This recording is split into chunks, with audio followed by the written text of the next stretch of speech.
Hello, everyone. My name is Dr. Joel Rosen. I am the Adrenal Fatigue Recovery Ninja, and I want to welcome you back to another edition of your Adrenal Fix. Today, we're going to be talking about adrenal fatigue, leaky gut, MTHFR, and most specifically, methylation. So I had a patient that I went over a case study with her today, and I wanted to explain what we talked about. She doesn't really understand the concept of methylation. She has heard about MTHFR. She knows that she has MTHFR, but she doesn't know what does it have to do with her fatigue, her exhaustion, her being burnt out, her having anxiety, her not wanting to leave the house and feeling motivated, and her gastrointestinal problems and her thyroid problems and her adrenal problems. So this is an awesome video for you guys to get some information about that. So first thing I want to do is I want to explain the concept of methylation. So methylation, the methyl group is a CH3. That's a methyl group. And so the best way that I can explain this is methylation is passing methyl groups. So think about if you had a community flood and everyone's in a line and you're passing sandbags. And so I pass a sandbag to this person, and then I got to go get another sandbag from the person beside me, and then I got to pass it to this person. That's what methylation is about. It's passing methyl groups. The analogy is passing sandbags. Now, if you have an MTHFR alteration, then what happens is you don't pass that sandbag very well. So what's going to happen is it's going to build up on the people that are passing me the sandbag, and it's going to delay the people that are waiting for me to get the sandbag. That's the best example I can use. And when you're not passing the sandbags, what's happening is you're not containing the flood. If you're not methylating, you're not containing the inflammation in your body. You're not dealing with the stressors that you need to deal with. You're not putting out fires. So in this case, this particular patient, she had really, really high lymphocytes. So let's say her lymphocytes were 54%. Ideally, lymphocytes should be 25 to 40%. And so what does that mean? It means potentially her lymphocytes being that high is suggestive of a viral infection. So Epstein-Barr virus, cytomegalovirus, HPV virus. Now, it's not 100% diagnostic for a viral infection, but it's pretty stinking clear that there's something going on. It's like a low-grade inflammation.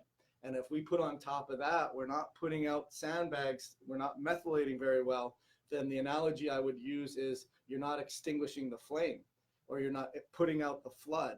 And as a result, some of that water seeps through. Or in the body, as a result, inflammation continues to smolder and suck up all your oxygen.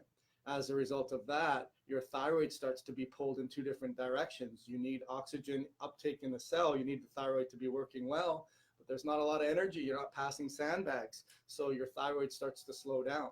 So that's really, really important. The other thing that we found out was she had a plus minus homozygous MTHFR. So that can slow down up to 80% her ability to make methylfolate. If she is eating a lot of enriched foods, fortified foods, cereals, breads, grains, foods that have packaging around it, even supplements that are cheap, folic acid-based supplements, she is not going to methylate her methylfolate very well, and that's going to be necessary for a lot of things. The other thing I wanted to talk to you about was her leaky gut. So we did a test called the wheat zoomer, and the wheat zoomer determines whether or not there is permeability of her gut lining. And she had 3 positive findings. She had positive zonulin. She had positive actin, and she had positive lipopolysaccharide. So what does that mean? It means that she had leaky gut, not only between the cells. So I use the example, if you're playing Red Rover and you're holding arms, probably you don't know what that is, but let's say you're playing a game where someone has to break through you and your partner. If they break through that, that would be positive zonulin antibodies. So there's permeability between the cells. If they just kind of broke through me, like my legs are standing shoulder width apart, that would be positive actin. So she had permeability not only between the cells, but within the cells, lots of permeability. But the kicker was she had positive lipopolysaccharides. Positive lipopolysaccharides are a gram-negative bacteria, which means she had a lot of dysbiosis, a lot of bacteria growth. What we did from there was we looked and saw one of the inhibitors of the MAT enzyme is lipopolysaccharide. She also had a plus on that enzyme, meaning that enzyme is not methylating very well. It's not regenerating very well, and it is a backup there. But on top of that, when you have a lipopolysaccharide problem, it is like having a car accident in the middle of a 2-lane highway, meaning you should have 8 lanes of highway. This should be negative. If it's negative, then the enzyme is working optimally. It's an 8-lane highway. But if there's a positive, it's 2 lanes.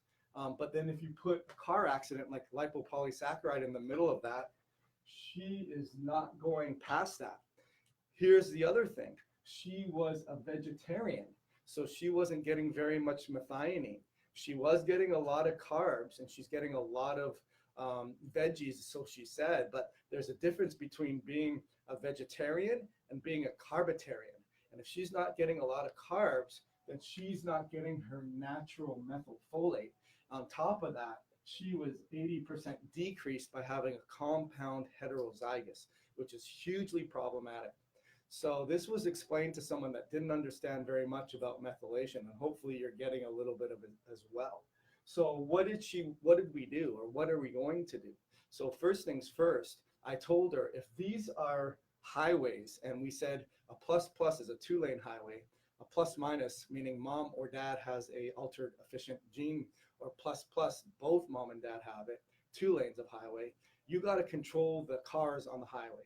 What's the analogy of cars on the highway? Is stress. So she does a job where she's very, very active, and she needs to control her stress. She needs to control the cars on the highway.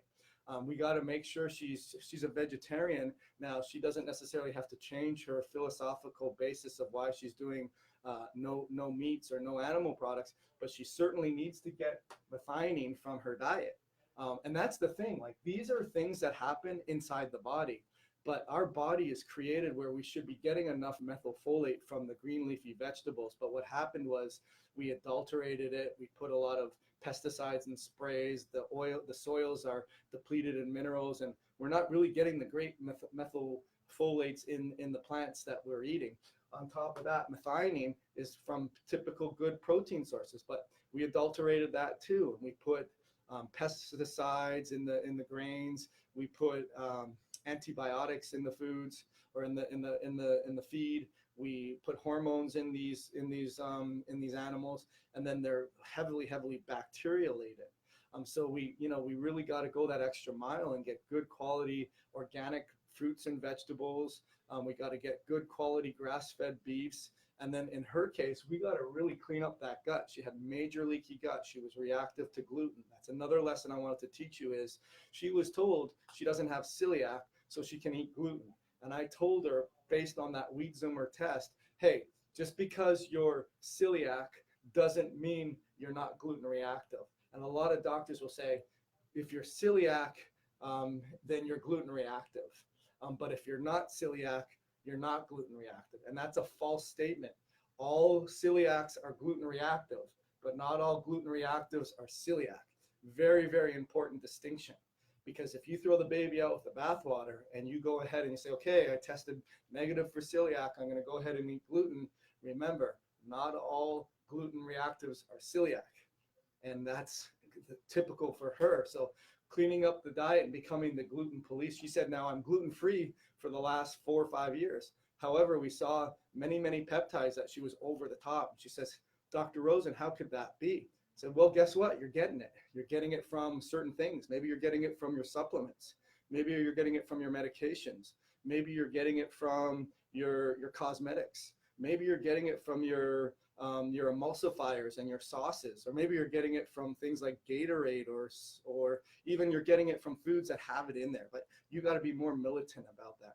So hopefully that made a lot of sense for you guys. I'm trying to make these videos a little shorter, a little bit more content based.